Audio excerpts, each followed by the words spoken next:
ஒரு சிறிய கிராமத்தில் அருண் என்ற ஏழை சிறுவன் வாழ்ந்து வந்தான். அவனுக்கு படிக்க மிகவும் ஆசை. ஆனால் நல்ல பென்சில் கூட வாங்க பணம் இல்லை. நான் நல்லா படிச்சு பெரிய ஆளாகணும்.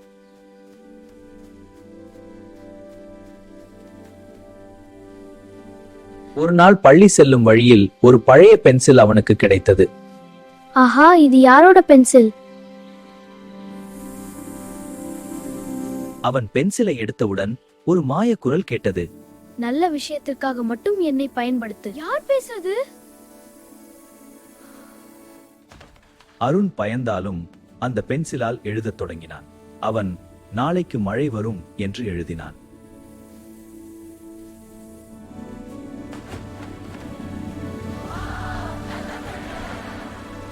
உண்மையா நடந்துச்சே.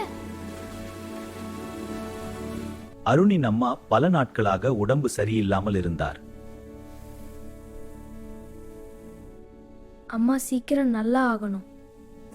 அவன் எழுதியதும் அம்மாவின் உடல் நலம் சரியாகிவிட்டது. நன்றி மாய பென்சிலே. மகிழ்ச்சியில் அருணுக்கு பேராசை வந்தது. நான் பெரிய பணக்காரன் ஆகணும். பேராசைக்கு நான் வேலை செய்ய மாட்டேன். அருண் தனது தவறை உணர்ந்தான். என் கிராமத்துல யாருக்கும் பசிக்க கூடாது.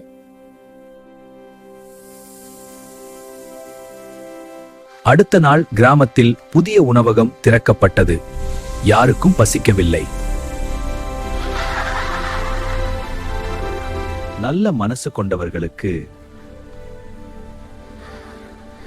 வாழ்க்கையே மாயம் செய்து உதவும்.